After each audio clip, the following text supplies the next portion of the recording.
A sequence is said to be a GP if the ratio of a term, if the ratio of a term and its previous term is constant.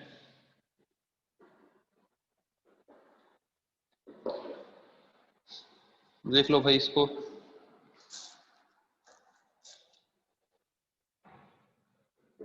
जैसे कि A R square A R cube dot dot dot dot.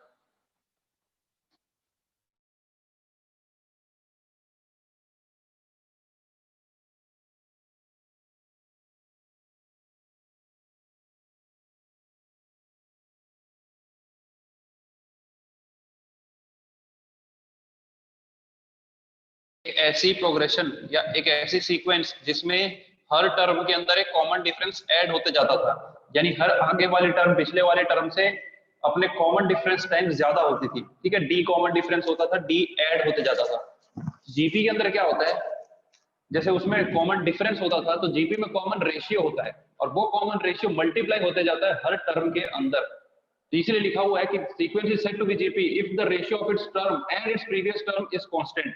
किसी भी term का उसकी पिछले वाली term से ratio constant है। यहाँ पे देखो ये सेकंड टर्म है तो इसका पिछले वाले टर्म के साथ रेशियो क्या होगा, ए आर बाई ए, ये बराबर आएगा इसका इसके साथ ratio A R square by a are, फिर इसका इसके साथ रेशियो, हर टर्म का अपनी पीछे वाली टर्म के साथ रेशियो निकालोगे तो सेम आएगा और उस रेशियो को बोलते हैं आर।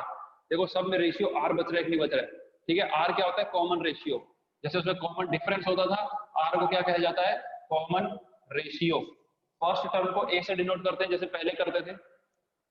एपी के अंदर भी फर्स्ट टर्म ए से डिनोट होती थी ना, वैसे ही जीपी के अंदर भी फर्स्ट टर्म ए से ही डिनोट होगी। कोई शूरवीर आना चाहता है तो जल्दी आ जाए भाई, जल्दी बुला के लाओ हम सबको जो भी आना चाह रहे हैं।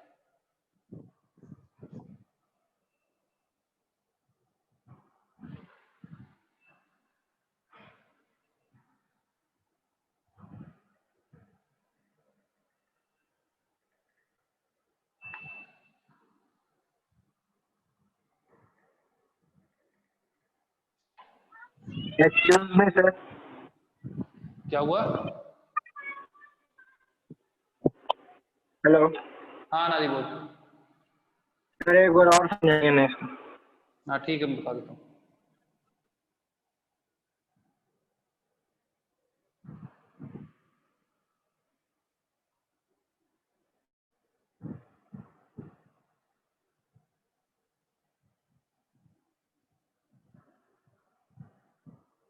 देखो भाई,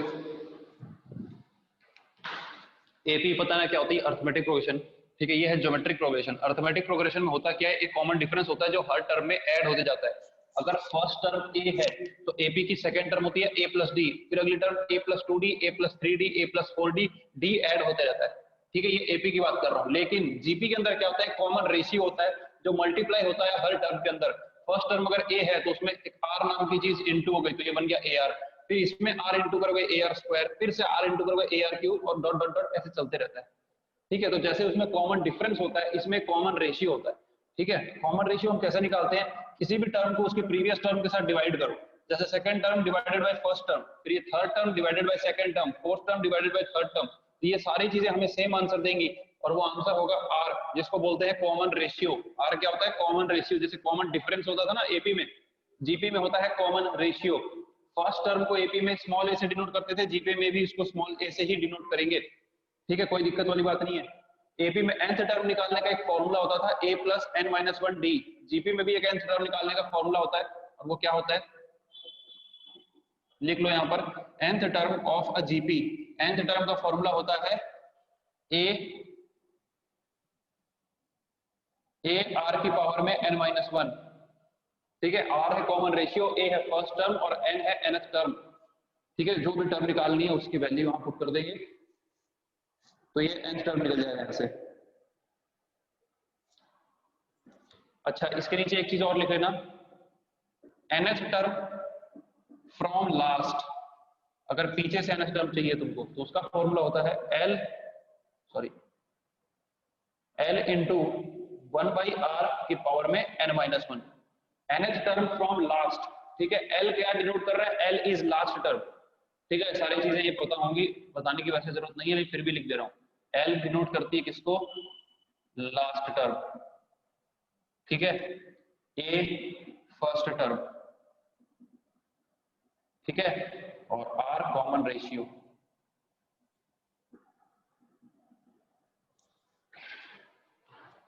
किसी कोई दिक्कत?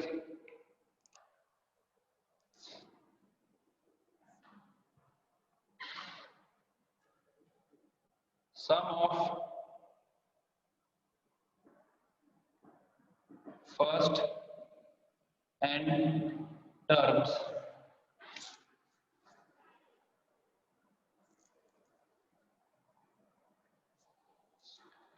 सम ऑफ एन टर्म्स का फॉर्मूला, ये फॉर्मूला होता है S n equals to sum of n terms का फॉर्मूला, ये होता है स्मॉल ए आर की power n-1 divided by r-1। N terms का फॉर्मूला होता था ना एबी में n/2 2a प्लस n-1d, तो वैसे जीबी में भी एन टर्म्स निकालने का, सम ऑफ एन टर्म्स निकालने का फॉर्मूला ये है a r की power n-1 divided by r-1।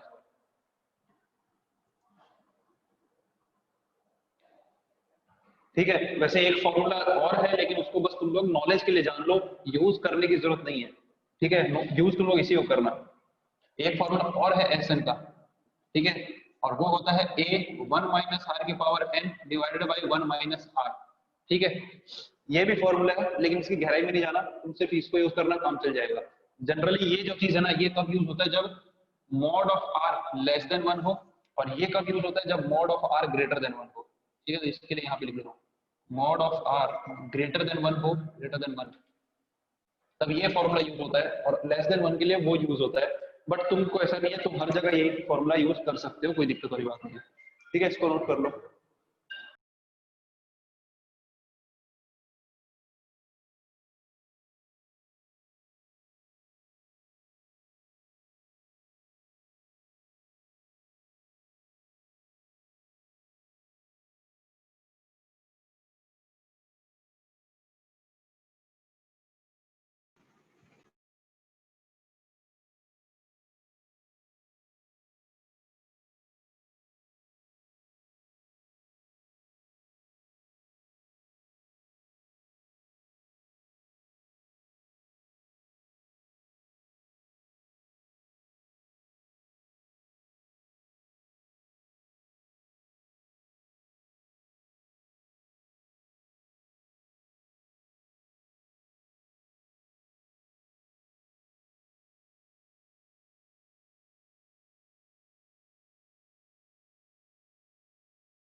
Note कर लिए होंगे?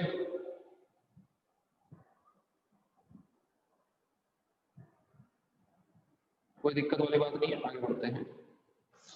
हाँ, तो सम ऑफ एंड टर्म से सारी चीजें हो गई। अब कुछ और थोड़ी सी ज्ञान दे देता हूँ, उसके बाद क्वेश्चन चालू करते हैं जीपी के ऊपर, ठीक है। क्या ज्ञान देना है, जैसे 3 टर्म्स होते थे एपी में, ऐसा होता था ना, when 3 terms are in AP, तो उसको हम लोग क्या क्या लेते थे, a माइनस डी, ए और a प्लस डी। 4 टर्म होते तो क्या लेते थे, a minus 3d, a minus D, ठीक है, a प्लस डी और a प्लस 3d। तो वैसे ही जीपी के साथ भी कुछ होता है, तो क्या लिखना है देखो, when 3 terms are in GP, 3 terms are in GP, तो 3 टर्म जब जीपी में हो तो उनको क्या लिया जाता है, वो होते हैं a बाई आर, ए और ए आर, ठीक है। क्यों, क्योंकि इन तीनों का प्रोडक्ट करोगे तो आर आर कैंसिल हो जाएगा। When 4 terms are in GP,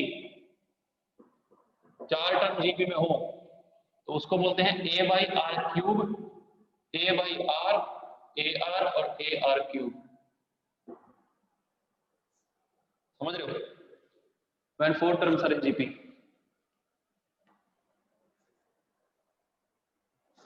अच्छा, इस केस में, दोनों केस में ना कॉमन रेशियो अलग अलग है। इस केस के अंदर कॉमन रेशियो अगर तुमसे कोई पूछे तो इसका कॉमन रेशियो है आर, देखो सब में आर इंटू हो रहा है, और इसका कॉमन रेशियो है आर स्क्वायर।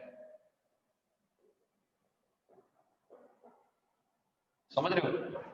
4 टर्म्स, वैसे ही 5 टर्म्स भी होता है, 5 टर्म्स आर इन जीपी। तो उस केस में क्या करेंगे, a by r square, a by r, ठीक है, ए आर और ए आर स्क्वायर। इस केस में कॉमन रेशियो, इसमें कॉमन रेशियो फिर से आर है। अब क्वेश्चन में आते हैं डायरेक्ट।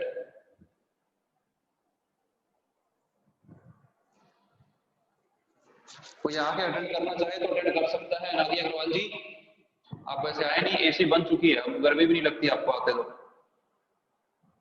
नहीं सर ऐसी बात नहीं, अभी 3:10 में क्लास है इसलिए नहीं आया आज। चल कोई बात नहीं।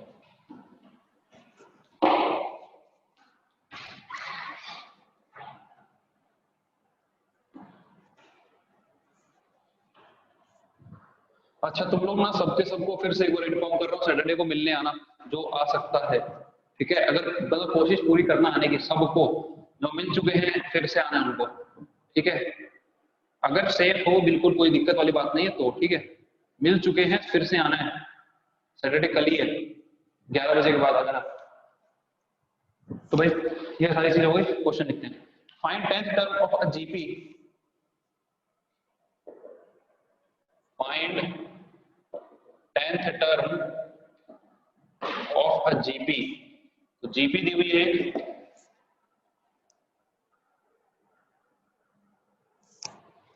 -3/4, 1/2, -3/4, 1/2, -1/3, 2/9, डॉट डॉट डॉट। बताओ भाई 10th टर्म इसकी क्या होगी?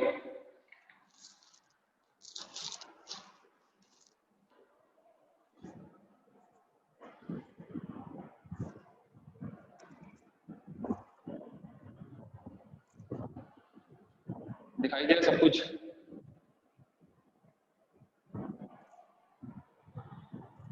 जिसका आंसर आ जाएगा बता। सॉरी सर आज लेट हो गया थोड़ा, मोबाइल, कोई दिक्कत नहीं, कोई दिक्कत नहीं है मुसाई पिंजानी जी, कोई प्रॉब्लम वाली बात नहीं है।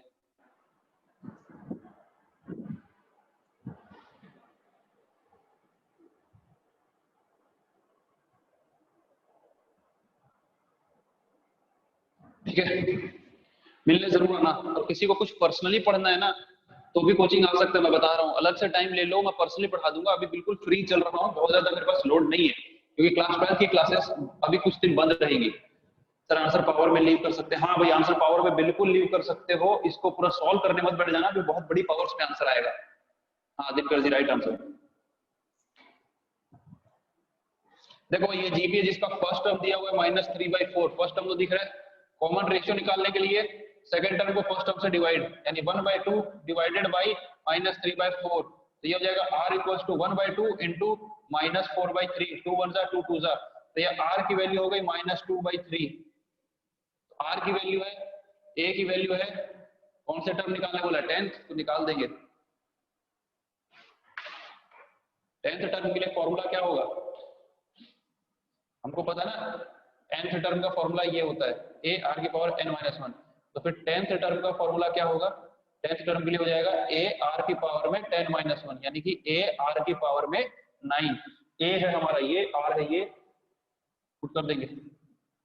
ये है -3/4, r कितना है -2/3 की पावर में 9। तो ये देखो कितना बन जा रहा है ये लिखा हुआ है माइनस, अच्छा ये पावर में ऑड है तो पहली बात ये माइनस बाहर आएगा, तो इस माइनस के साथ वो हो जाएगा प्लस। फिर दूसरा ये लिखा हुआ है 3/4 को बोल सकते हैं 2 की पावर में 2, और यहाँ पे लिखा हुआ है 2 की पावर 9 डिवाइडेड बाई 3 की पावर 9। तो ये 2 की पावर 9 में से 2 की पावर 2 चला जाएगा, लिखा हुआ है 2 की पावर 7, और नीचे लिखा हुआ है 3 की पावर 8। देखो यही आएगा आंसर, 2 की पावर 7, 3 की पावर 8। इसको सॉल्व बिल्कुल भी नहीं करेंगे, बड़ी पावर्स होती हैं तुरंत छोड़ सकते हैं, कैलकुलेशन ज्यादा नहीं करना है, ठीक है। सही है, जिसने भी आंसर दिया है अगले क्वेश्चन में आते हैं, नोट कर लो आराम से।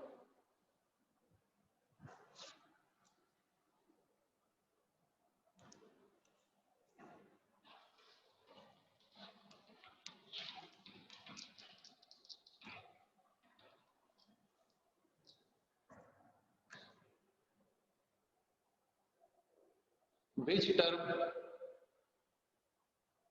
of the GP, which term of the GP, एक GP दी हुई है तुमको,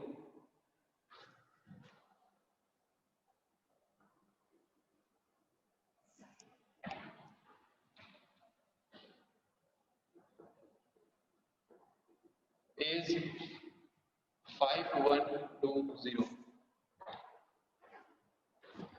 5120।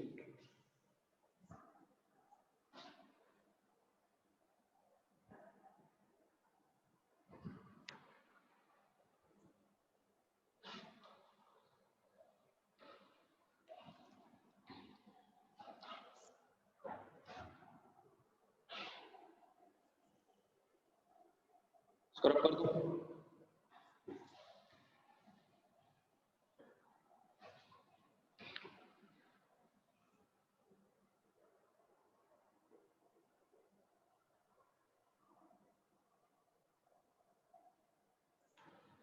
आंसर आ गया तो बताओ।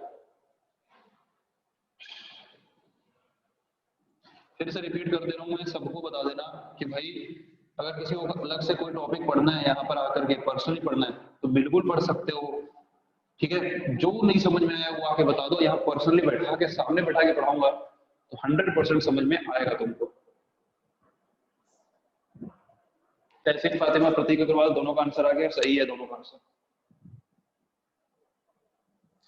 Which term of the GP this is 5120? कौन सी टर्म है इस GP की जो 5120 होगी?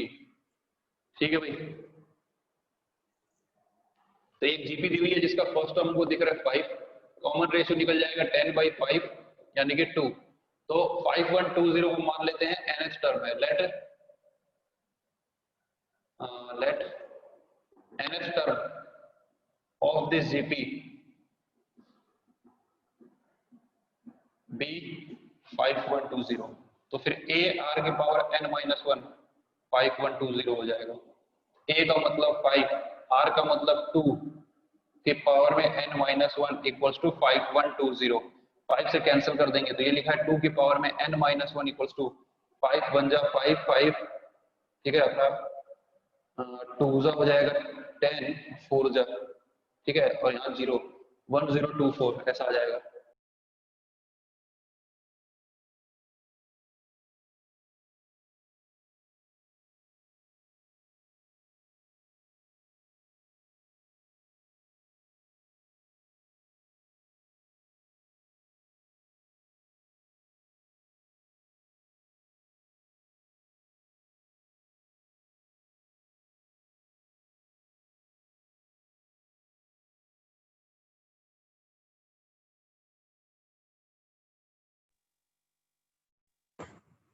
ठीक है भाई, 102 होता है, ये 2 की पावर 10 होता है। ये छोटी मोटी चीजें ना, ये भी याद रखनी चाहिए आपको कि 1024 मतलब 2 की पावर 10, 2 की power n-1 on comparing both side n-1 equals to 10, तो ये 11th term of this AP is 5120। Note कर लो, अगले सवाल में आते हैं।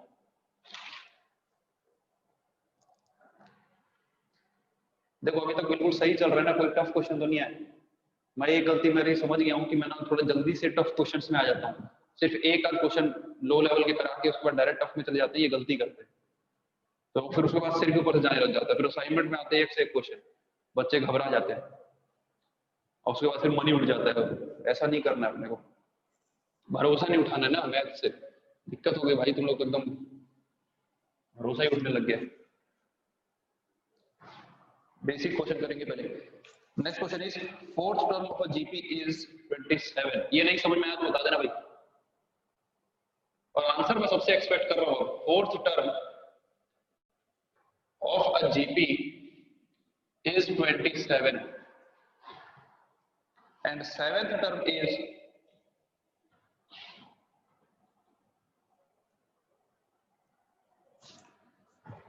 Seventh term is 729. Find GP.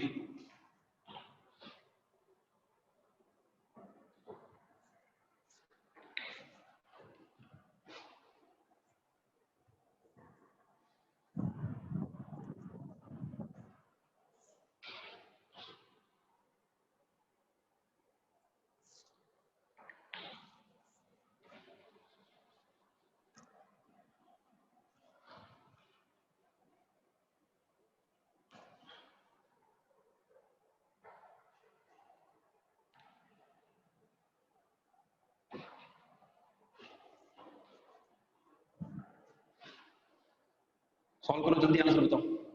सबका आंसर आना चाहिए.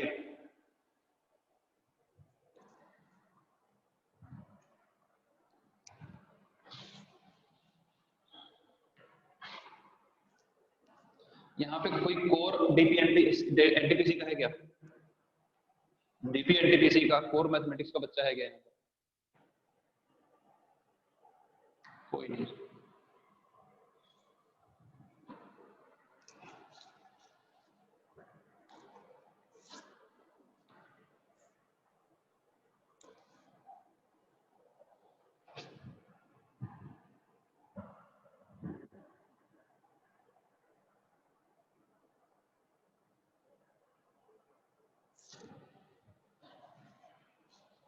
फोर्थ टर्म दिया हुआ है, सेवेंथ टर्म दिया है, जीपी निकालनी है. जीपी निकालने का मतलब क्या है?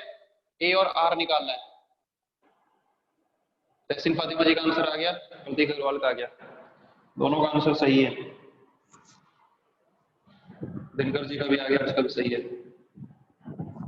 देख लो भाई, फोर्थ टर्म दिया हुआ है. सबसे पहले क्या करना, late the first term and common ratio of given GP of GP be A and R. उसके बाद दिया fourth term is 27. Fourth term क्या होगी? ए आर की पावर 3, ये दिया 27. Seventh term is 729. Seventh term का मतलब 729 दी हुई है. सेवेंथ टर्म मतलब ए आर की पावर 6, ये दिया 729. इक्वेशन 2. तो इक्वेशन 2 और इक्वेशन 1 को डिवाइड कर दो. 2 डिवाइडेड बाई 1. ठीक है, इसको इससे डिवाइड करेंगे तो देखो क्या हो जाएगा, ए आर की power 6 divided by a are cube equals to 729 divided by 27. A से ए कैंसिल, ये आर की पावर 3 बच रहा है, और 27 से ये कैंसिल हो जाएगा. कितने टाइम जाएगा? शायद 3 टाइम जाएगा क्या ना? कैंसिल करके देख लो भैया.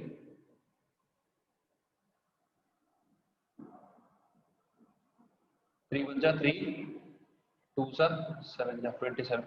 तो यहाँ से आर क्यूब की वैल्यू आ गई 27. ये 27 का स्क्वायर होता है. तो यहाँ से आर की वैल्यू आ जाएगी तुम्हारा 3. आर की वैल्यू 3 आ गई तो किसी इक्वेशन पुट कर दो, इसमें पुट कर दो और ए निकाल दो. ठीक है, लिख देना put the equation of r in equation 1. तो ये हो जाएगा a इंटू आर यानी 3 का cube equals to 27. a equals to 27 divided by 27. a की वैल्यू 1, a वैल्यू 1 हो गया, r ये हो गया, तो जीपी लिख सकते हो. जीपी क्या होगी? a, अब इसमें r इंटू होते जाएगा, तो इसमें 3 इंटू 3, इसमें 3 इंटू 9, 27. ये आंसर है. नोट करो जल्दी.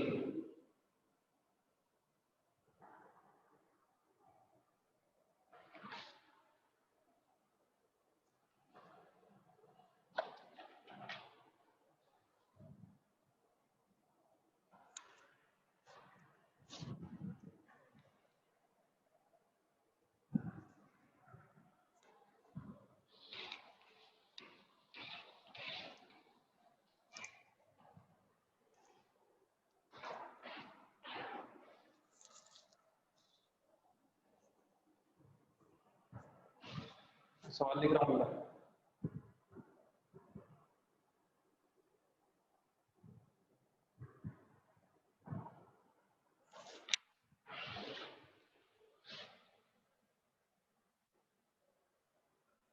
The product of first 3 terms in GP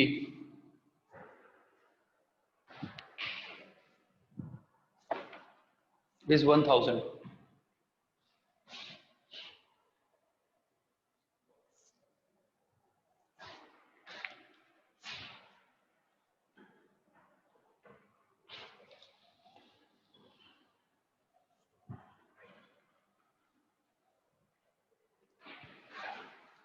Product of first three terms in GP is 1000.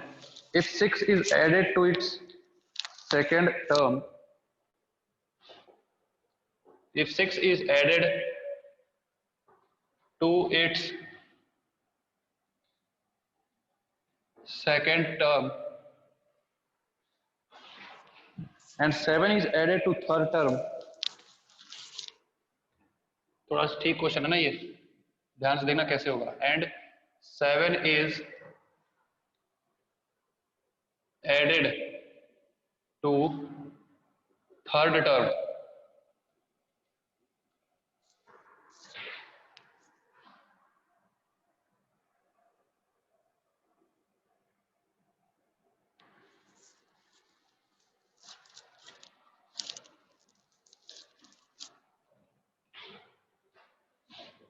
then the terms becomes an AP. तो फाइंड द जीपी, ये सवाल है, थोड़ा ध्यान से सुनना समझना.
ठीक है, क्वेश्चन समझ में आ रहा है क्या बोल रहा है. The product of first three terms of A GP, एक जीपी है जिसके पहले के तीन टर्म्स का प्रोडक्ट दिया हुआ है कितना 1000. फिर बोल रहा है if 6 is added to its second term, उसके जो सेकंड वाली टर्म है उसमें 6 ऐड कर दिया गया और जो थर्ड टर्म थी उसमें 7 ऐड कर दिया गया. समझ रहे हो, तीन टर्म की ही बात हो रही है. तो सेकंड टर्म में 6 ऐड कर दिया, थर्ड टर्म में 7 ऐड कर दिया, तो वो जो तीन टर्म्स थे वो एपी में बन गए. ठीक है, वो तीन इसमें हो गए, एपी में हो गए. तो हमें जीपी फाइंड करना है. तो बातों को ध्यान से थोड़ा सुनना, थोड़ा समझने की जरूरत है चीजों को. देखो, सबसे पहले तो product of first three terms in GP, तीन टर्म्स जीपी के अंदर है, तो क्या करेंगे, let the three terms be, तीन टर्म जीपी में लेने होते हैं तो हम क्या लेते हैं, ए बाई आर, ए और ए आर. ठीक है, ये जीपी में है, दिया हुआ है. फिर उसमें बोल रहे हैं सेकंड वाले टर्म में, सेकंड वाला टर्म ये होगा, इसमें 6 ऐड कर दिया गया और थर्ड टर्म में 7 ऐड कर दिया गया. ठीक है, तो if 6 is added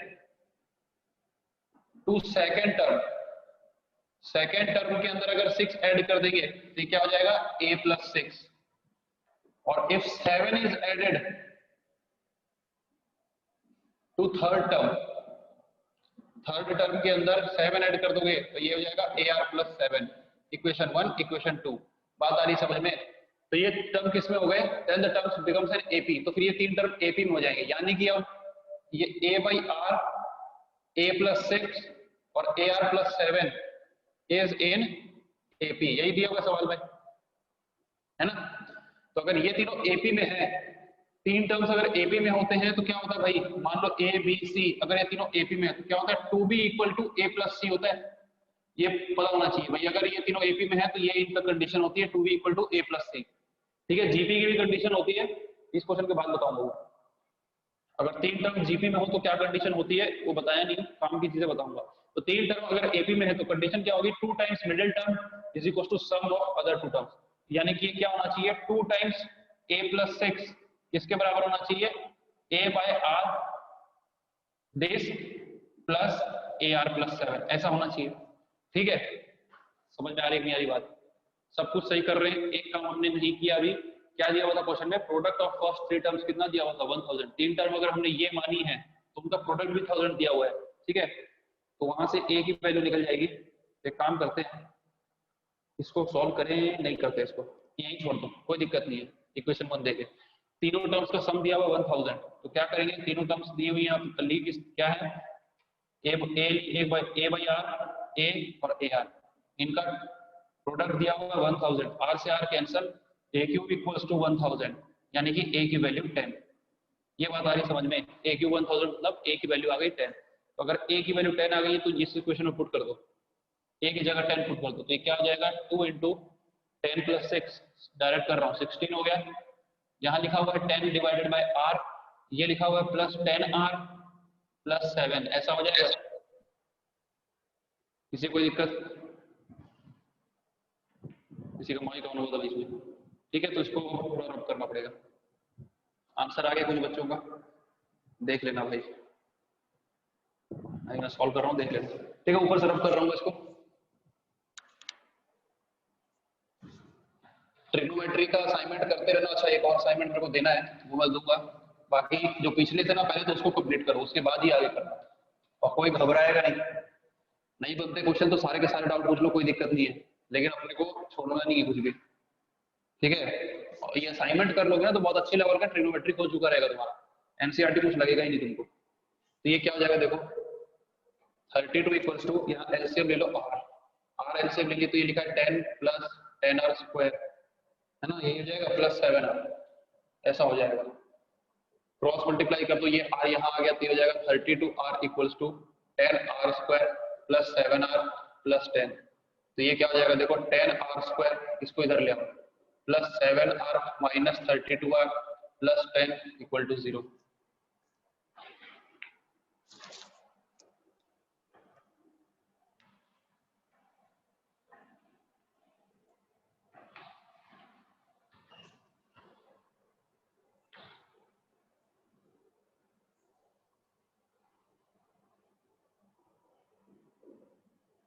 minus 25 r plus 10 equal to 0, 5 common लेके काट दो, हो जाएगा 2 r square minus 5 r plus 2 equal to 0। इसको क्वाड्रेटिक आएंगे, सॉल्व कर लो, तो ये हो जाएगा 2 आर स्क्वायर 4 और 1, तो minus 4 r minus are plus 2 equal to 0।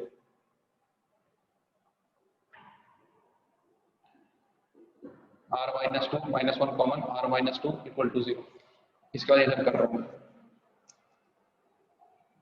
तो यहाँ से r माइनस 2 इक्वल टू 0 आएगा, और एक 2r माइनस 1 इक्वल टू 0 आएगा। थोड़ा सा डायरेक्ट कर रहा हूँ भाई, ठीक है, तो r की वैल्यू 2 और 1/2 ये आ गई, a की वैल्यू है तो 3 टर्म निकालूंगे, देयरफॉर 3 टर्म्स क्या क्या हो जाएगी, क्या क्या थी, a by r, a r, sorry हाँ, a r, a by r, a और फिर ए आर, तो a बाई आर मतलब 10 बाई, पहले इसको ले लेते हैं 2, ठीक है, पहला केस 3 टर्म्स, पहला केस जब r की वैल्यू 2 है, तो a की वैल्यू तो हमारे को पता ही है 10 है, एक तो टर्म हो गई ये, एक हो गई ये और एक हो गई ये, यानी कि 5 10 20, और जब केस 2 ले लेंगे, r की वैल्यू 1/2, तो 3 टर्म हो जाएगी, a की वैल्यू तो 10 ही है, 3 टर्म्स क्या हो जाएंगी 10 बाय 1/2, ठीक है, 10 और 10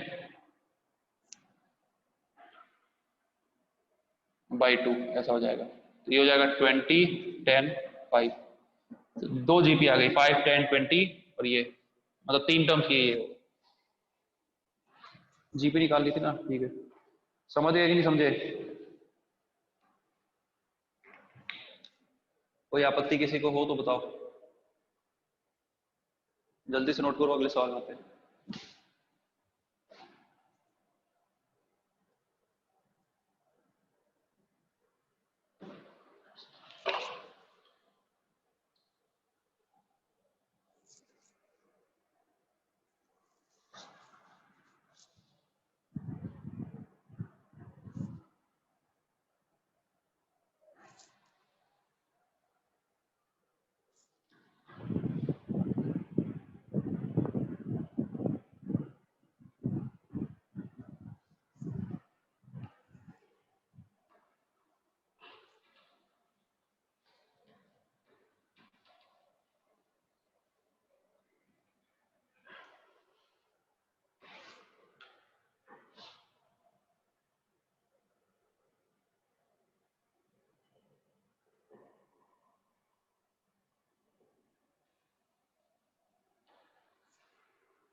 सौरभ करूं क्या?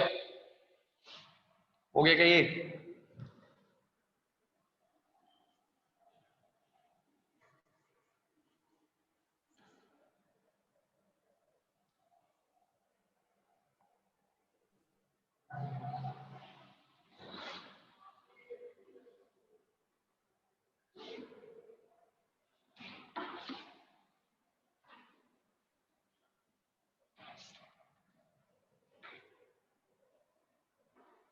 First term of a GP is 1 and the sum of its third and fifth terms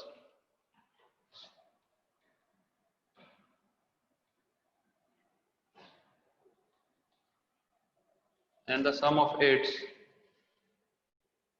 third and fifth terms is 90.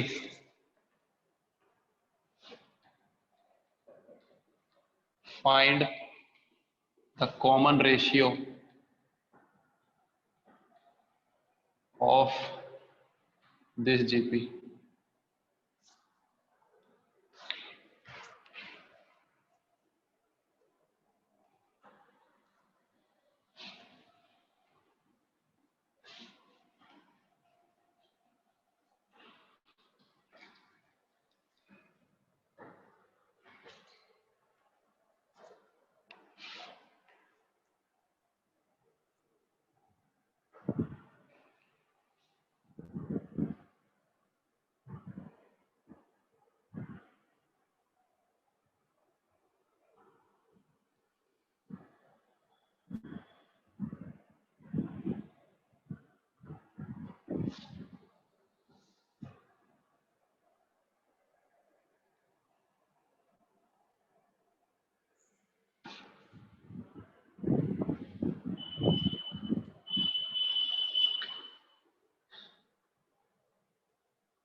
ठीक है भाई, तो ये सवाल है, क्या लिखा हुआ है? The first term of a GP is 1। एक जीपी है, फर्स्ट टर्म्स का 1 है, ठीक है। तो उस जीपी का लेट द, सबसे पहले तो यही लाइन लिखना, first term and common ratio be small a and small r, ठीक है। फर्स्ट टर्म और कॉमन रेशियो को ए और आर मान लिए। The first term of a GP is 1, यानी कि ए की value 1, and sum of its third and fifth term, third और फिफ्थ टर्म का सम, ठीक है। तो थर्ड टर्म क्या हो जाएगी? थर्ड टर्म ये हो जाएगी ए आर स्क्वायर, और फिफ्थ टर्म क्या हो जाएगी? ए आर, थोड़ा सा डायरेक्ट कर रहा हूँ, ठीक है। फिफ्थ टर्म हो जाएगी ए आर की पावर 4, यही हो जाएगी ना। थर्ड टर्म और फिफ्थ टर्म, इनका सम दिया हुआ है 90, ठीक है। फाइंड द कॉमन रेशियो, तो हमको आर की वैल्यू निकालनी है, ठीक है। ए की वैल्यू 1 दी हुई है तो यहाँ पुट कर देते हैं, ए की वैल्यू 1 पुट कर दोगे तो ये लिखा हुआ है आर स्क्वायर प्लस आर की पावर 4 इक्वल्स टू 90। तो इस बाई क्वाड्रेटिक को सॉल्व करना है, 90 को इस साइड ले आओ, तो लिखा है आर की power 4 plus are square minus 90 equal to 0। कोई दिक्कत नहीं है। यहाँ पे क्या करेंगे, let r square equals to मान लेंगे पी, कर सकते हैं ना भाई। आर स्क्वायर को क्या मान लिए? पी, तो ये आर की पावर 4 है, ठीक है। तो इसको बोल सकते हैं आर स्क्वायर का स्क्वायर, आर स्क्वायर को पी मान लिए तो यानी कि पी का स्क्वायर, तो ये बन गया तुम्हारा पी का square plus P minus 90 equal to 0। इसको सॉल्व कर लेंगे, पी आ जाएगा, पी को सॉल्व कर लेंगे, वहां से आर आ जाएगा, ठीक है। इसका मिडिल टर्म स्प्लिट हो जाएगा 10 और 9,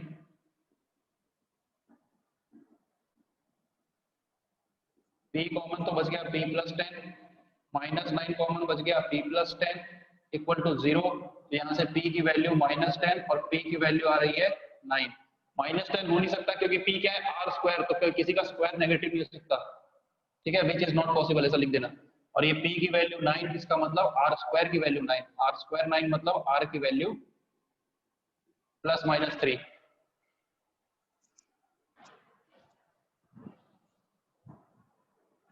बस यही आंसर है।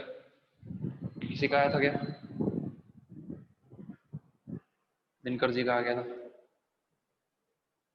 नोट कर लो जल्दी, थोड़ा सा लेवल बढ़ा देंगे अब।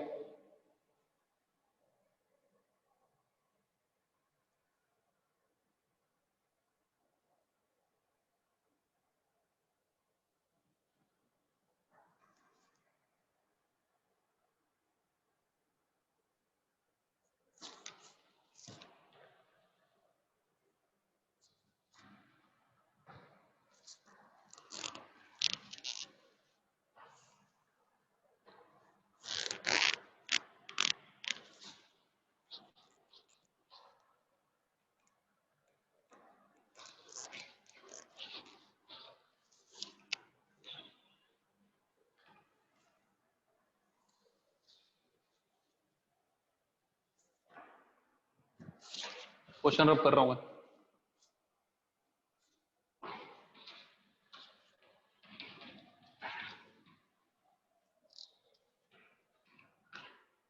अच्छा एनसीईआरटी से सॉल्व करो भाई, मैं आज बता दूंगा कौन सी एक्सरसाइज करनी है, तभी तो इस क्लासेस का मतलब होगा, नहीं तो फिर मतलब क्या है, संडे को लगेगी अब क्लास हमारी, ठीक है।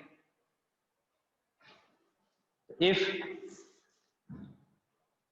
A, B, C are three consecutive terms of an AP, ठीक है, and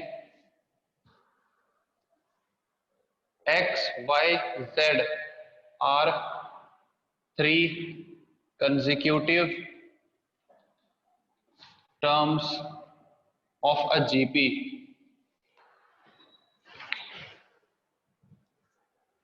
इसको मिटा रहा हूं, फिर से याद दिला रहा हूं, कल सैटरडे है, सबको मिलने आना है 11 बजे के बाद से। ज्यादा टाइम नहीं लगेगा, अगर आपका कोई एग्जाम है मंडे को तो कोई दिक्कत नहीं है, ज्यादा टाइम नहीं लगेंगे, 10-15 मिनट में फ्री हो जाओगे यहाँ से।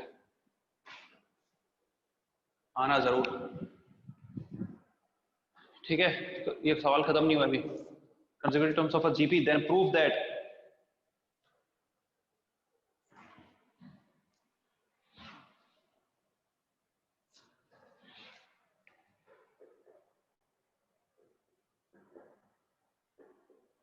x की पावर में, प्रूव दैट x की power b minus c, x की power b minus c into y की power c minus a into z की power a minus b equal to 1, ये प्रूफ करना है। नोट कर लो क्वेश्चन, उसके बाद फिर काम की चीज बता रहा हूं, उसके बाद क्वेश्चन सॉल्व करेंगे।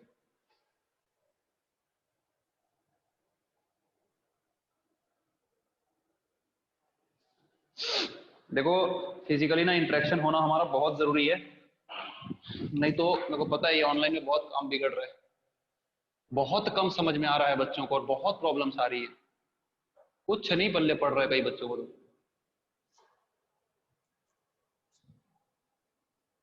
तो जब तक हम लोग मिलना जुलना नहीं करेंगे ना तब तक बात बनेगी नहीं। यहाँ पे बुलाता हूँ क्लास, यहाँ आके अटेंड करो तो बहुत ही कम बच्चे आते हैं, कोई नहीं आता, पता नहीं क्या रीजन है, तुम लोग को ऑनलाइन ही अच्छा लगने लग गया शायद। निष्ठा गेड़िया जी का हो गया, बहुत बढ़िया। निष्ठा गेड़िया जी एक बार पढ़ चुके ना, और ये क्वेश्चंस भी वही सेम ही है, डिफरेंट नहीं है। कोशिश करता हूँ मैं, देखता हूँ कोई दूसरा डिफरेंट क्वेश्चन कराएंगे।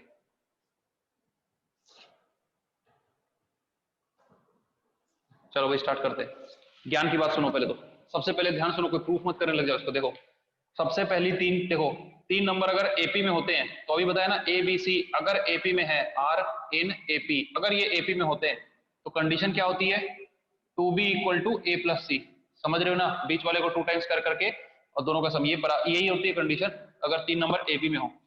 अगर मान लो 3 नंबर दिए हुए हैं जीपी में, ये ए बी सी ही है, अगर ये तीनों किस में हो, जीपी में हो गए, तो कंडीशन क्या होती है, तो कंडीशन होती है, ये होती है b square equals to a c. समझ रहे हो, बीच वाले का square equals to product of other two, समझ रहे हो, ये होती है 2b equal to a plus c, और यहाँ पे कंडीशन हो जाती है b square equal to a plus c. इस चीज को लिख लो, ये दोनों लाइन लिख लो एक जगह पर, बहुत काम की, बहुत ज्यादा काम की।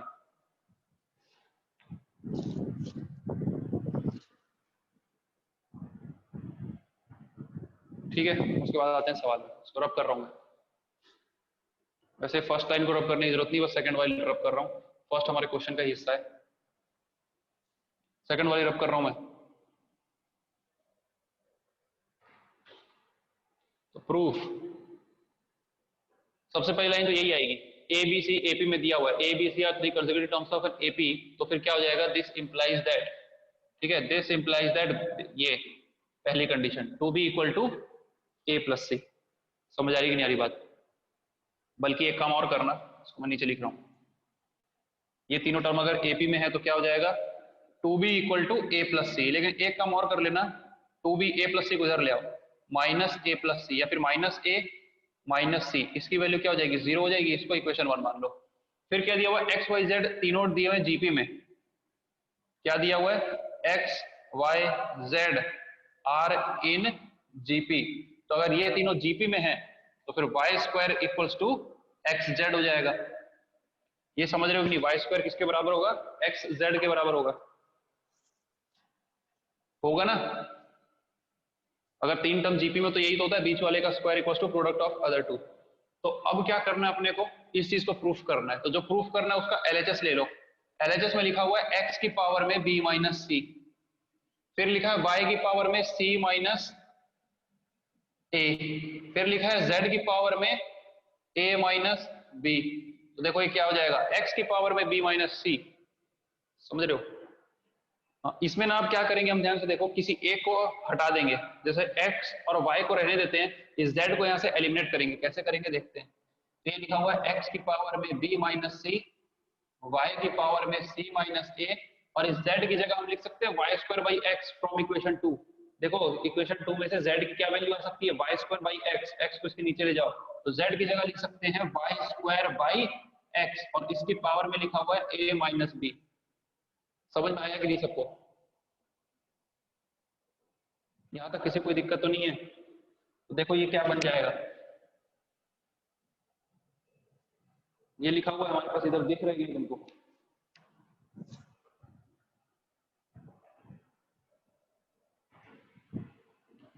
ठीक है, तो ये लिखा हुआ है देखो, x की पावर में b माइनस सी, y की पावर में c माइनस a, और फिर तीसरा ये लिखा हुआ है z स्क्वायर की पावर में a माइनस बी कर देते हैं इसको, सॉरी z नहीं y स्क्वायर की पावर में a माइनस बी, और नीचे क्या लिखा है? x की पावर में भी a माइनस बी कर देते हैं, x की पावर में a माइनस बी। ऐसा हो जाएगा। अब देखो ये क्या हो जाएगा? x की पावर में b माइनस सी और डिनोमिनेटर में x की पावर में a माइनस बी है, तो ये क्या हो जाएगा? x की पावर में b minus c minus a minus b, ऐसा हो जाएगा। y की पावर में क्या लिखा है? y की पावर में लिखा है c माइनस a, और इधर से ये चीज आ जाएगी, तो ये हो जाएगा plus 2 times a minus b, ऐसा हो जाएगा। तो देखो ये क्या बन रहा है? x की पावर में b minus c minus a plus b, ऐसा हो जाएगा। ठीक है, x की पावर में ये हो गया, इनटू y की पावर में क्या चल रहा है देखते हैं, c माइनस a, ये लिखा है प्लस 2a माइनस 2b। तो देखते हैं ये क्या बन गया, x की पावर में लिखा हुआ है ये b प्लस b 2b हो जाएगा, 2b minus c minus a, ऐसा लिखा है। और यहाँ y की पावर में क्या लिखा है? 2a माइनस a हो जाएगा, है ना? ये लिखा हुआ है, ये लिखा हुआ है c plus a minus 2b, ऐसा लिखा है। ठीक है, ऐसा आ गया। तो अब ध्यान से देखो, ये 2b माइनस a माइनस सी, तो 2b minus a minus a, ये वाली वैल्यू 0 है, यानी x की पावर में जो लिखा है ना वो इक्वेशन 1 से 0 आ चुका है। तो ये लिखा हुआ है x की पावर में 0 इंटू y की पावर में जो लिखा है वो भी 0 है। क्यों? क्योंकि इसी में से अगर माइनस कॉमन लेके इधर फेंक दोगे तो ये c प्लस में हो जाएगा, a प्लस में हो जाएगा, ये नेगेटिव में हो जाएगा, यानी c plus a minus 2b, उसकी वैल्यू भी 0 होगी। तो ये c plus a minus 2b, इसकी वैल्यू भी 0 है। ये कहां से आया? तो लिख देना फ्रॉम 1। ठीक है, तो x की पावर 0 यानी 1, y की power 0 1, 1 that is equal to RH।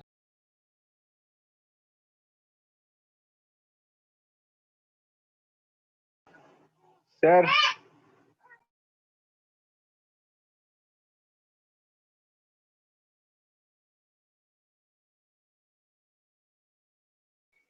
Sir एक बार सेकंड साइड का फर्स्ट वाला स्टेप एक बार और समझाइए ना।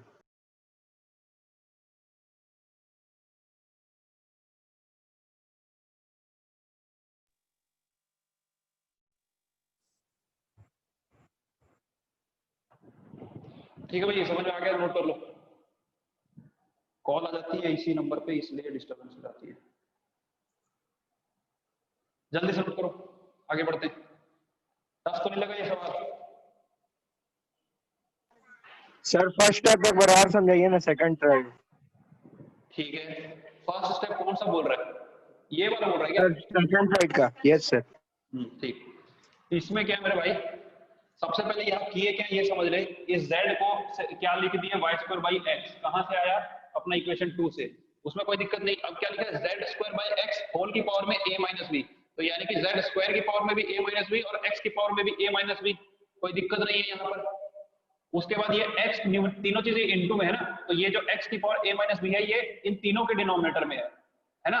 तो यहाँ न्यूमरेटर में लिखा है x की पावर b माइनस सी और डिनोमिनेटर में लिखा है x की पावर a माइनस बी, तो ये बन जाएगा x की power b minus c minus a minus b. ये तो समझ गए ना, पावर माइनस हो गई, कोई दिक्कत नहीं है। y की पावर में c माइनस a वो तो ऐसे ही रहा, और यहाँ पे क्या है, y की पावर में 2 इंटू a माइनस b था, तो दोनों y y है तो पावर हो जाएगी ऐड, तो c minus a plus 2 times this. उसके बाद इसको पूरा ओपन किए तो ये ऐसा बन गया 2b minus c minus a। इसको पूरा ओपन करके सॉल्व किए तो ये ऐसा बन गया, और इन दोनों की वैल्यू 0 है फ्रॉम इक्वेशन 1, तो x की पावर 0 y की पावर 0 हो गया। आ गया क्या समझ में? यस सर, आ गया। ठीक, तो भाई डाउट जरूर पूछा करो आप लोग ना, बच्चों की सबसे बड़ी दिक्कत यही है, डाउट नहीं पूछ रहे हो। नेक्स्ट क्वेश्चन लिखो। देखो थोड़ा सा लेवल क्या इंक्रीज कर दिया है मैंने, तो इससे घबराना नहीं है अपने को, ठीक है, क्योंकि मेरे को इस क्लास के अंदर सभी अच्छे बच्चे दिखाई दे रहे हैं, कोई भी थोड़ा कमजोर बच्चा मुझे नजर ही नहीं आ रहा, और बच्चे अच्छे बच्चे ही पढ़ना चाह रहे हैं, जो कमजोर है ना वो आ ही नहीं रहे इन क्लासेस में। एक भी कमजोर बच्चा मुझे यहाँ दिखाई नहीं दे रहा, ठीक है, सारे अच्छे बच्चे, तो मैं क्यों इतना लो लेवल करा रहा था, ठीक है, इसीलिए लेवल थोड़ा बढ़ा दिया मैंने। तो देखो अगला सवाल है, if a B C D are in GP, if A, B, C, D are in GP, prove that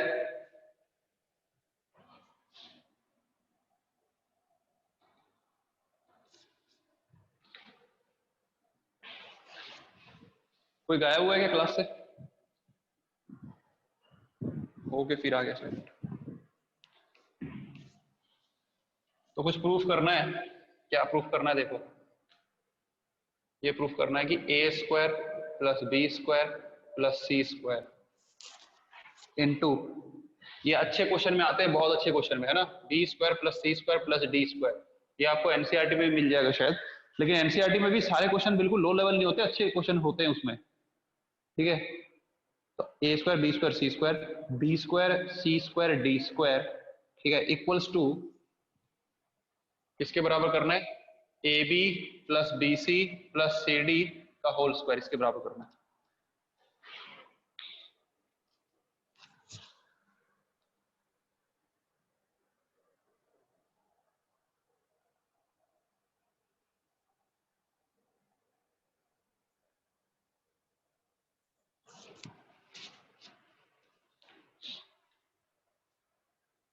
इस साइड का मिटा रहा हूं मैं, क्वेश्चन समझ लो अच्छे से क्या लिखा है, और ये शायद नोट हो गया होगा आपका, इसको मिटाऊं क्या?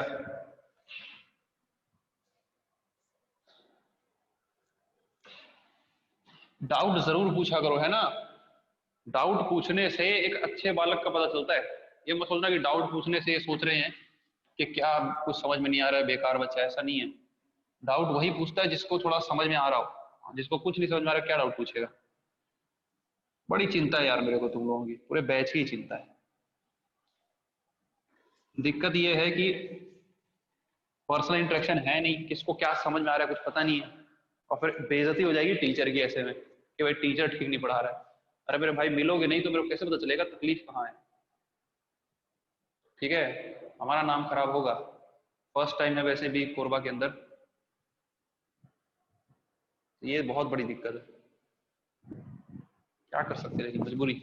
देखो भाई ए बी सी डी क्या दिया हुआ है, A B C D are in GP, ठीक है, तो अगर ये सारे टर्म जीपी में है तो लेट,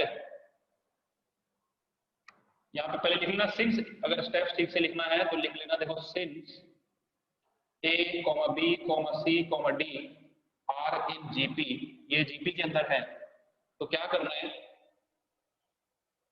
ए को तो ए रहने दो, बी को मान लेंगे ए आर, सी को मान लेंगे ए आर स्क्वायर, और डी को मान लेंगे ए आर क्यूब।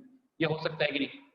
अगर चारों जीपी में है तो A R square A R cube, ऐसा हो गया, कोई दिक्कत नहीं है, ठीक है। अब जो प्रूफ करना है उसका एलएचएस ले लो, एलएचएस में लिखा हुआ है ए square plus b square plus c square, B square plus c square plus d square, ठीक है, वैल्यूज पुट कर देनी है। ए तो ए रहेगा, कोई दिक्कत ही नहीं है, बी किसके बराबर है, ए आर के बराबर, यानी ए स्क्वायर आर स्क्वायर के बराबर, सी किसके बराबर है, ए आर स्क्वायर के बराबर, यानी ए स्क्वायर आर, थोड़ा समझ के करना भाई इसको, ठीक है, इसमें तो कोई दिक्कत नहीं थी। ए आर स्क्वायर का स्क्वायर कर रहे हो तो ये ए आर की पावर 4 बन जाएगा, ए स्क्वायर आर की पावर 4। नहीं समझ में आया तो बता देना, ये हो सकता है नहीं समझ में आया। क्या लिखा है, सी का स्क्वायर, सी है ए आर स्क्वायर, इस पूरे का स्क्वायर करने का मतलब ए स्क्वायर आर की पावर 4।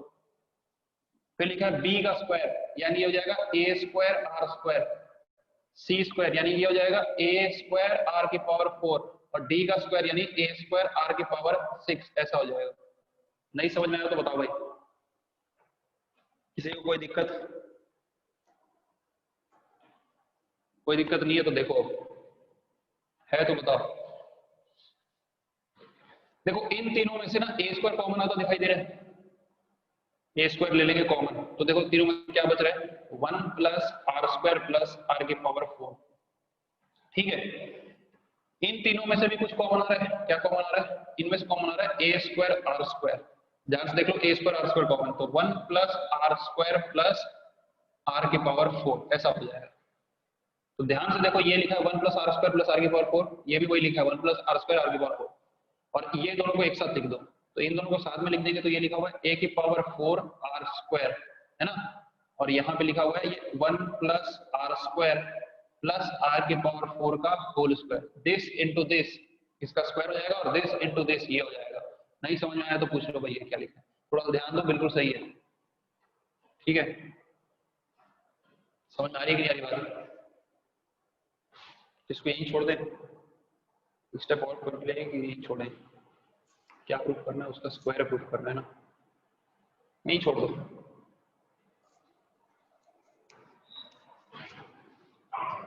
क्या एलएचएस सॉल्व हुआ है, प्रतीक अग्रवाल जी बन गया है, निष्ठा गेड़िया का बन गया है। ठीक है, कर चुके, बहुत इजी है, कोई दिक्कत वाली बात नहीं है। आरएचएस में आ जाते हैं, थोड़ा स्लो मैं इसलिए कर रहा हूँ क्योंकि न्यू स्टूडेंट भी है। आरएचएस क्या लिखा है, AB plus BC plus CD का होल स्क्वायर। ठीक है, उसको भी सॉल्व करते हैं। तो AB किसके बराबर होगा, A इंटू बी, A है ये और B है AR। ठीक है, AB प्लस BC, ये B हो गया, ये C हो गया। ठीक है, AB plus BC plus CD, C हो गया ये, D हो गया ये। ठीक है, AB plus BC plus CD, इसका होल स्क्वायर, इसकी बात हो रही है। देखो ये क्या बन जाएगा, ये लिखा हुआ है ए स्क्वायर आर, ये लिखा हुआ है ए स्क्वायर आर क्यूब, ये लिखा हुआ है ए स्क्वायर आर की पावर कितना, इसका होल स्क्वायर, अच्छा सॉरी आर की पावर 5 होगा। ठीक है, R square plus R cube R की पावर 5 हो जाएगा। ठीक है, यहाँ तो कोई दिक्कत नहीं किसी को, आगे बढ़ते हैं। अब तुम लोग शायद लिख ही गया होगा करना क्या, इसमें से कुछ कॉमन आता दिखाई दे रहा है तुमको, क्या कॉमन आ रहा है भाई, ए स्क्वायर कॉमन आ रहा है सब में से, और एक आर कॉमन आ रहा है, इन सब में से कॉमन आ जाएगा ए स्क्वायर आर। तो ए स्क्वायर आर अगर कॉमन आ गया, अच्छा ये सारी चीजें ब्रैकेट के अंदर है ना, ए स्क्वायर आर कॉमन आ गया तो यहाँ बचेगा 1 प्लस ए स्क्वायर के एक आर चला गया, यहाँ बचेगा आर स्क्वायर, और वहां बचेगा आर की पावर 4, देख लो, और इस पूरे का स्क्वायर है। ठीक है, तो देखो इस पूरे का स्क्वायर क्या हो जाएगा, इस स्क्वायर को दोनों पे ले आओ, इस पे ले आओगे तो ये लिखा हुआ है a की पावर 4 आर स्क्वायर, और ये लिखा है 1 plus are square plus R की पावर 4 का whole square, that is equal to RHS. Hence proved. Hence proved कैसे हो गया, ये इक्वेशन 1 थी, इसको इक्वेशन 2 मान लेना, हाँ सॉरी। ठीक है, तो अब इक्वेशन 1 इक्वल्स टू 2, फिर हैंस प्रूव्ड लिख लो।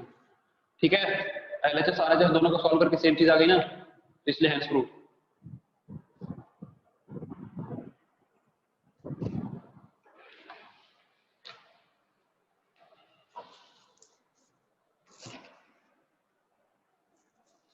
अब कर रहा हूं क्वेश्चन में,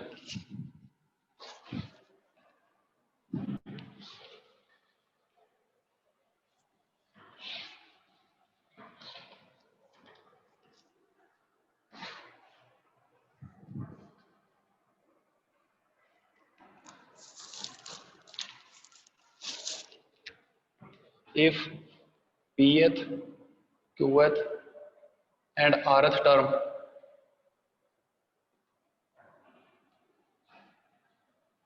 of a gp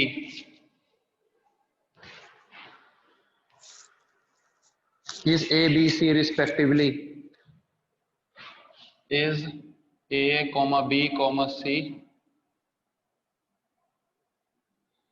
respectively, then prove that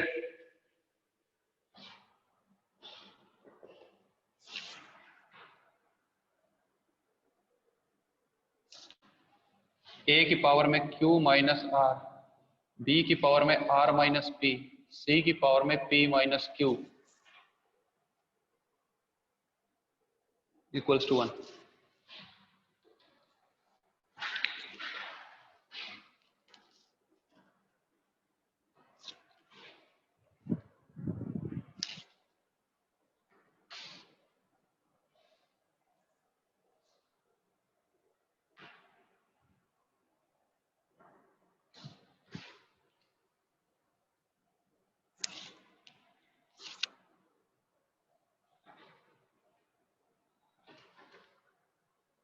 ये बहुत ही इजी क्वेश्चन है।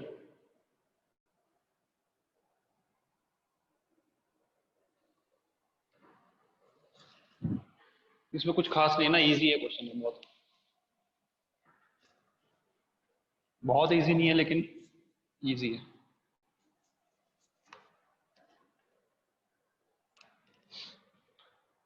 पीएच क्यूएच आरएस टर्म ऑफ अ जीपी एपीसी दिया हुआ है, तो क्या करेंगे, let the first term and, इसको मिटाओ क्या उधर, आई थिंक हो गया होगा,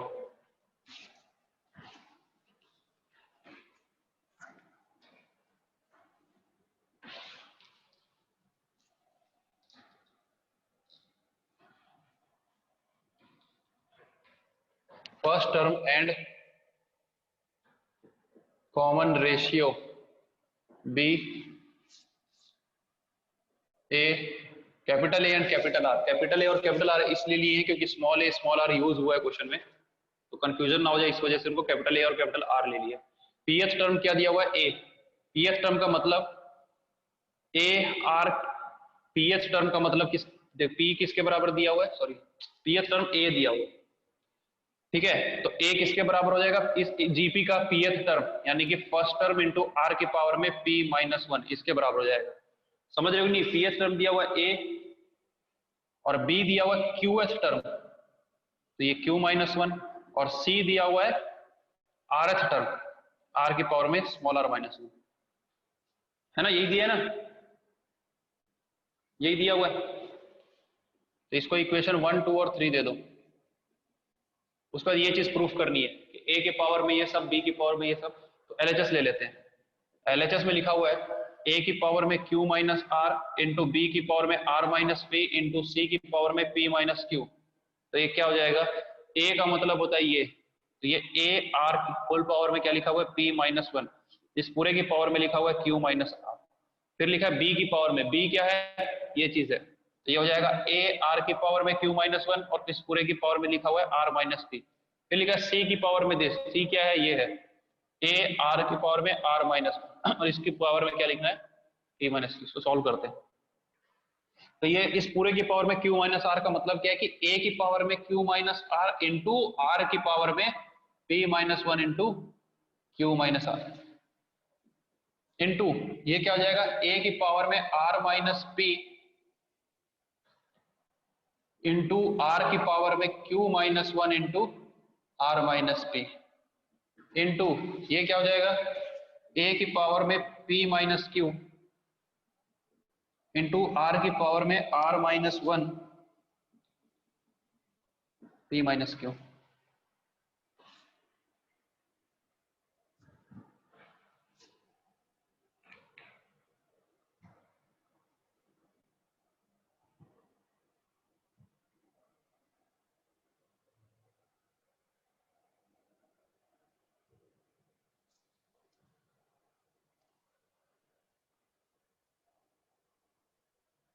सेकेंड जी से बन गया, ठीक है, देख लो इसके बाद कुछ भी नहीं है इसके अंदर।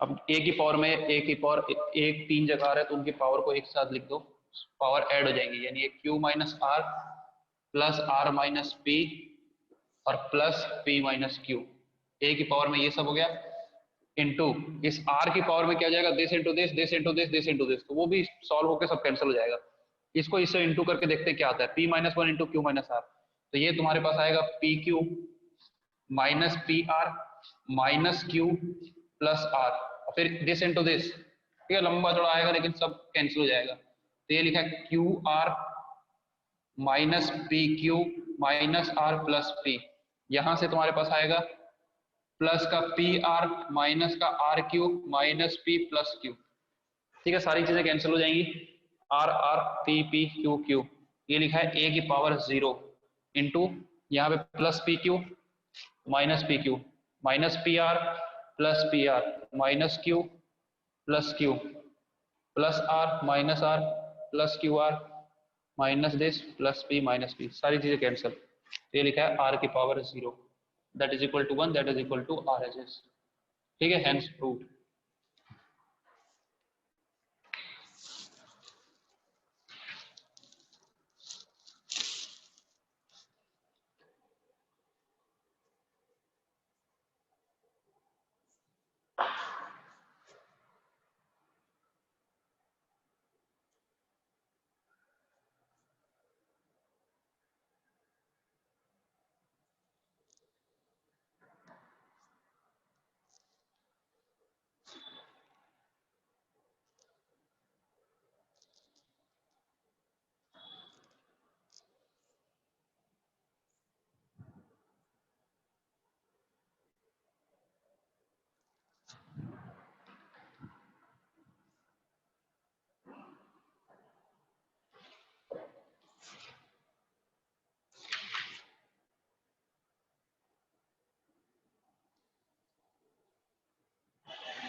और क्वेश्चन कर ले,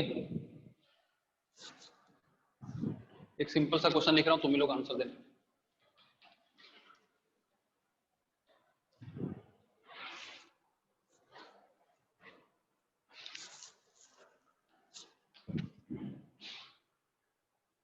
find 8th term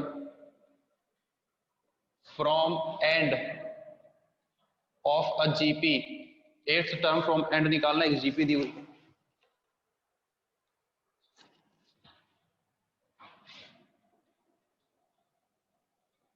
3 6 12 24 dot dot dot,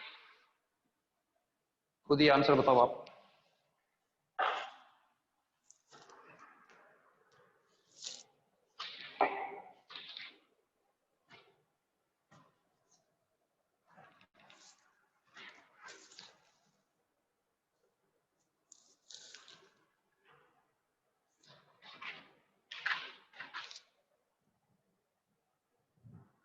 सभी के आंसर्स का वेट कर रहा हूं मैं, कोई एक बच्चा गायब हुआ है, कौन हुआ है?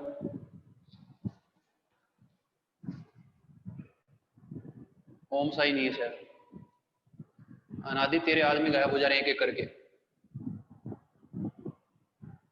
ख्याति अग्रवाल भी नहीं है देख। नहीं पता सर, क्या आते ओम साई का तो चार्जिंग फिर कम हो गया तो वो छोड़ दिया। अच्छा, कोई नहीं भाई, कोई नहीं।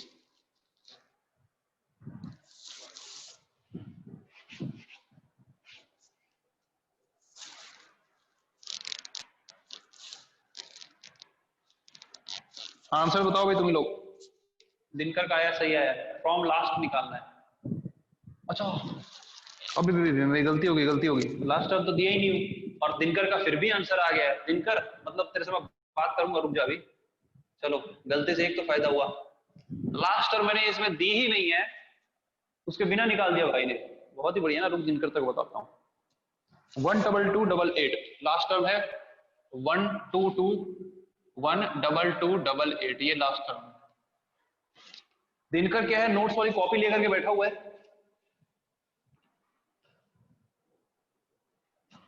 ठीक है, नोट्स वाली कॉपी लेकर के बैठा हुआ है। तो पहले जब मैंने पढ़ाया था तब भी लगभग यही क्वेश्चन कराए थे। I am not writing questions, मेरे भाई ऐसे कैसे मत कर रहे यार, क्वेश्चन कंप्लीट है नहीं, आंसर पहले आ जा रहा है।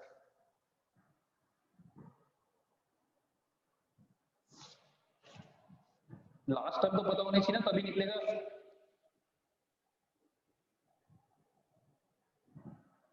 देखो क्लास छोड़ के तो नहीं जानी चाहिए थी मेरे हिसाब से, क्योंकि एक तरीके से प्रैक्टिस हो जा रही है ना अभी कम से कम। क्वेश्चन सॉल्व करो ना बस, ये दिन का मिलकर सब कर चुके हैं, लेकिन क्वेश्चन सॉल्व हो रहे हैं, प्रैक्टिस हो रही है। आपको आता है तो भी प्रैक्टिस तो हो ही सकती है।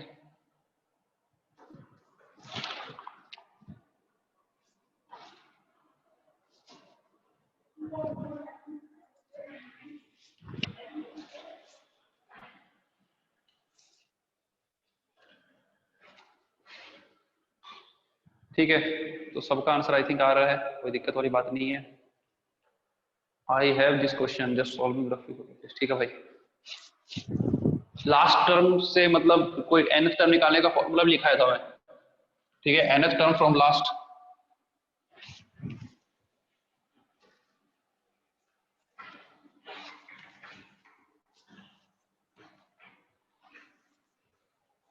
फॉर्मूला देख लो, पीछे लिखे होगे तुम लोग। nth टर्म फ्रॉम लास्ट का फॉर्मूला था लास्ट टर्म 1/r की पावर में n-1। ठीक है, तो हमको क्या निकालना है? Eighth term from last. Eighth term from last, सबसे पहले इसका a और r ये सब निकाल लो। ठीक है, तो a तुमको दिख रहा है 3 है, और कॉमन रेशियो इसके अंदर है तुम्हारा 6/3 यानी कि 2 है। तो लास्ट टर्म है 12288 इंटू 1/r यानी कि 1/2 की पावर में 8-1 यानी कि 7, ऐसा हो जाएगा। तो ये लिखा हुआ 12288 इंटू 1/2 की पावर में 7 कितना होता है पता है? 128। अच्छा ठीक है, तू बता रहा था। तो ये 128 हो जाएगा, इसको कैंसिल करते रहो। 2 6 जा 2 4 जा 2 6 जा 1 जा 2 4 जा 2 4 जा। ठीक है, यही होगा ना? ठीक, फिर ये 32 टाइम जाएगा, 2 3 जा 7 जा 14। ठीक है, जीरो लगा के 7 जा 14, 2 जा 16 जा 2 1 जा 2,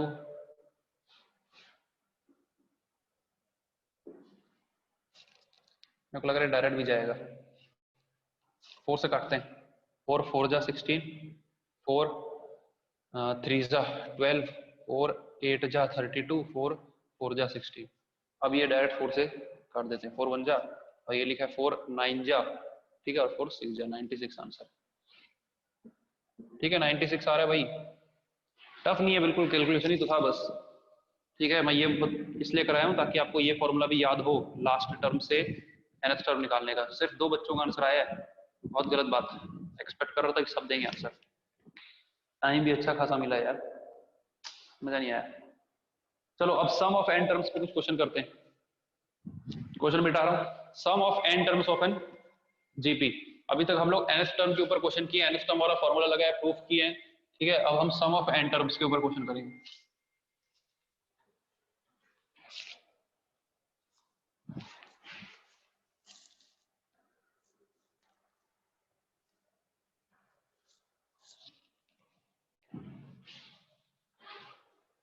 ठीक है भाई, डायरेक्ट क्वेश्चन लिख रहा हूं मैं। The sum of first 3 terms of a GP, the sum of first 3 terms of a GP is sum of first 3 terms of a GP is 16,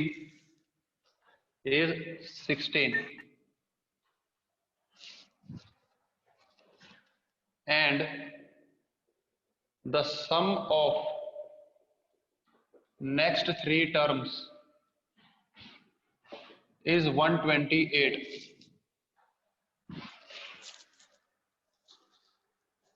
Find the sum of n terms of a GP. Find the sum of n terms of a GP.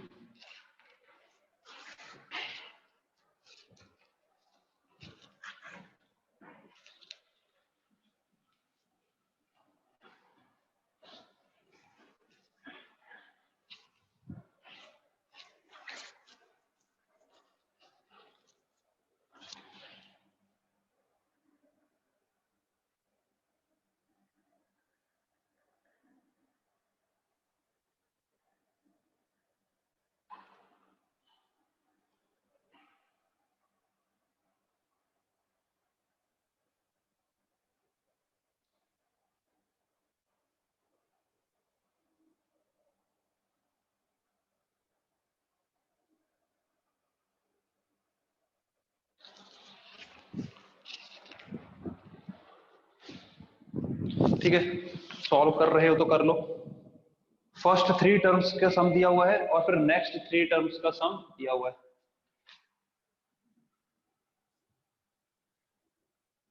बहुत easy है, कुछ नहीं है इसमें। सबसे पहले तो ये लिखना, let the first term and common difference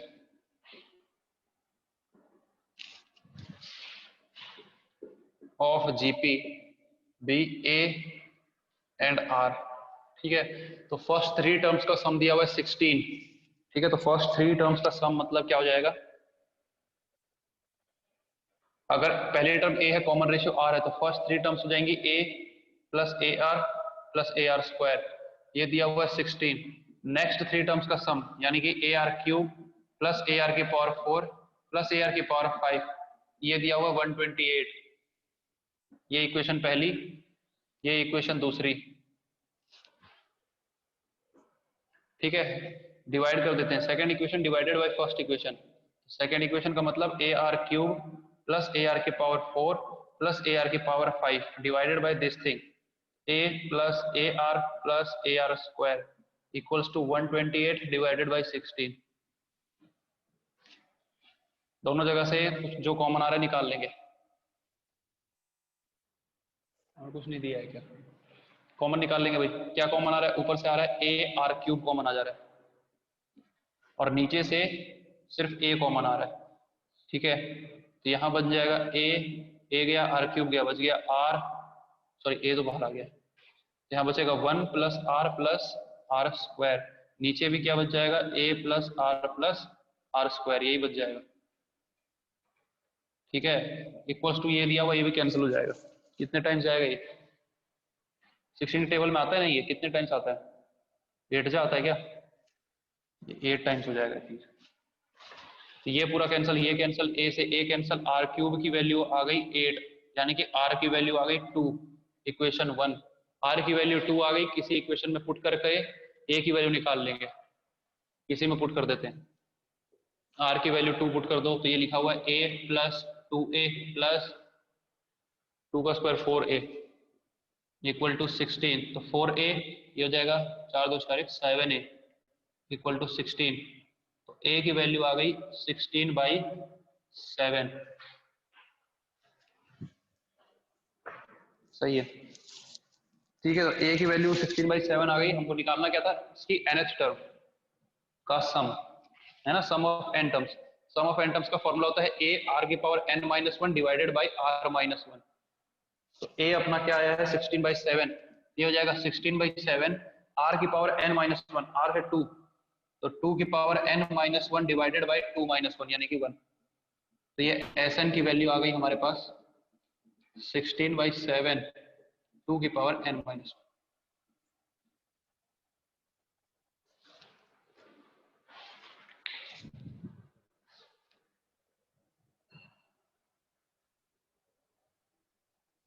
note कर लो, अगला सवाल लिख रहा हूं मैं।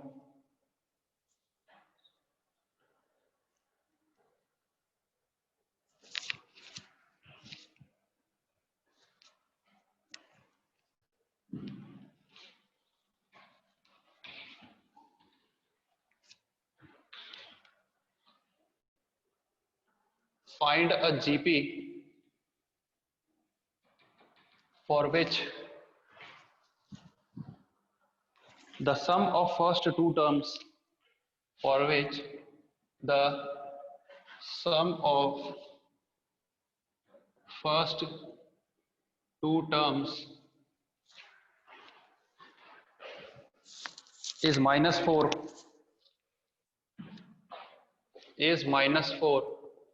and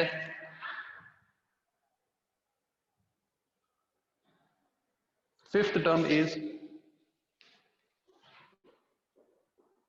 and fifth term is 4 times the third term, the third term।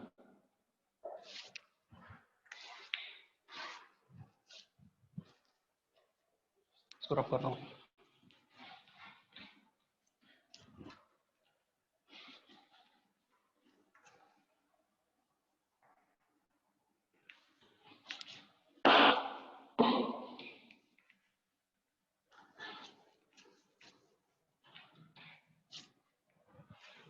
देखो क्या हो जाएगा, फाइंड जीपी। ठीक है, एक जीपी निकालनी है for which the sum of first two terms is this. ठीक है, पहले के दो टर्म का सम दिया, फिफ्थ टर्म क्या दिया, 4 टाइम्स थर्ड टर्म, तो जीपी निकालनी, कोई दिक्कत नहीं है। तो let the first term and common ratio, ठीक है, of required GP be A and R. ठीक है, तो एक जीपी निकालनी है, उसके sum of first two terms क्या हो जाएंगे, A plus A R is -4, तो ये -4 है, और साथ में क्या दिया हुआ है, एंड इट्स फिफ्थ टर्म, उसकी फिफ्थ टर्म यानी कि ए आर की पावर 4, यही तो होगी fifth term, is 4 times third term, 4 times third term मतलब ए आर स्क्वायर, ऐसा हो जाएगा, सिंपल सी बात है। ये ए से ए कैंसिल हो गया, आर स्क्वायर को यहाँ ले आओ, तो आर की पावर 4 बाई आर स्क्वायर की वैल्यू आई 4, आर स्क्वायर की वैल्यू आई 4, आर की वैल्यू +-2, समझ आ रही बात। तो आर की वैल्यू +2 और -2 यहाँ पुट करके ए की वैल्यू निकाल लेंगे। ए कॉमन ले लो, ए कॉमन ले लेंगे तो लिखा है 1 + r = -4, कहाँ से आया, फ्रॉम इक्वेशन 1 से। ठीक है, आर की वैल्यू +2 ले लेते हैं, आर की वैल्यू जब 2 थी, ए की वैल्यू -4/3 आ रही है। केस 2, व्हेन आर की वैल्यू -2 होती है तो ये हो जाएगा 1 - 2 = 4, -4, यही होगा ना, ये लिखा हुआ -1 यानी -a = -4, ए की वैल्यू 4। ठीक है, तो दो जीपी बन जाएंगे यहाँ पर, एक बार इस आर को और इस ए को लेकर के, इस बार ए से एक और इस आर को, समझ गए। तो जीपी हमारे पास क्या हो जाएगी, पहले ये केस ले लेते हैं जिसमें फर्स्ट टर्म ये आ रही है और कॉमन रेशियो आ रहा है 2, तो जीपी हो जाएगी -4/3। ठीक है, इसमें 2 इंटू करते जाना है, तो अगर इसमें 2 इंटू करोगे तो अगली टर्म हो जाएगी -8/3 -16/3 ... ठीक है, 2 इंटू करते जाएंगे, इसको ध्यान से देखना, दिस और सेकेंड केस का आंसर क्या आ रहा है, ए और ये आर, फर्स्ट टर्म है 4 और कॉमन रेशियो -2 है, तो देखो क्या हो जाएगा, अगला टर्म -8 +16 -32 +64, समझ गए कि नहीं समझे। इसमें कॉमन रेशियो -2 था, तो -2 हर टर्म में ऐड होते जाएगा, तो ये जीपी इस प्रकार की बनेगी, एक टर्म प्लस में एक माइनस में, तो ये दोनों आंसर है। ठीक है, वैसे टाइम हो गया, दूसरी भी क्लासेस शायद होंगी आप लोगों की, तो आज यहीं तक रहने देते हैं। पता है अब क्या करना है अपने को, सिर्फ सम ऑफ ये बचा हुआ है, अभी कोई लीव नहीं करेगा, सम ऑफ जीपी बचा हुआ है और उसके बाद जीएम आएगा, ज्योमेट्रिक मीन। ठीक है, तो इनके कंबाइंड क्वेश्चन होंगे और फिर कुछ एपी और जीपी के कंबाइंड क्वेश्चन होते हैं। ठीक है, क्वेश्चन बहुत सारे होते हैं, इनफाइनाइट होते हैं, इस टाइप की चीजें करा दूंगा, कोई दिक्कत नहीं है। सम स्पेशल सीरीज तुम्हारे कोर्स में नहीं है, किसी के भी कोर्स में नहीं है। ठीक है, स्कूल वाले अगर पढ़ा रहे हैं तो बोलो उनको नहीं है ये कोर्स में। ठीक है, अब हमको मैं होमवर्क बता रहा हूँ, होमवर्क करना सबसे पहले तो NCERT page number 182, NCERT page number 182, example 4, 5, 6, 7, 8, उसके बाद एक्सरसाइज 9.2 कंप्लीट, एक्सरसाइज 9.2 एपी वाली है। ठीक है, उसको कंप्लीट करना है, और उसके बाद जीपी में page number 187, page number 187, example 9, 10, 11, 12, 13, 14, 15 मत करना अभी, 14 तक, ठीक, फिर 16, बस। ठीक है, इतना कर लेना, उसके बाद इतना अगर हो जाए तो एक्सरसाइज 9.3 जीपी और जीएम की एक्सरसाइज है, इसमें जीपी के क्वेश्चन आप कर सकते हो, शुरुआत के कम से कम 15 क्वेश्चन में आपको कोई दिक्कत नहीं आएगी। ठीक है, तो अगर टाइम बच जाए तो ये भी कर सकते हो, लेकिन इतना जरूर करके आओ भाई, डाउट लेकर के आओ एनसीईआरटी से कम, तब बात बनेगी। ठीक है, तो आज की क्लास यहीं तक रहने देते हैं। किसी को कोई समस्या है तो बात कर सकते हो, और मिलने आना है सैटरडे को, याद रखना।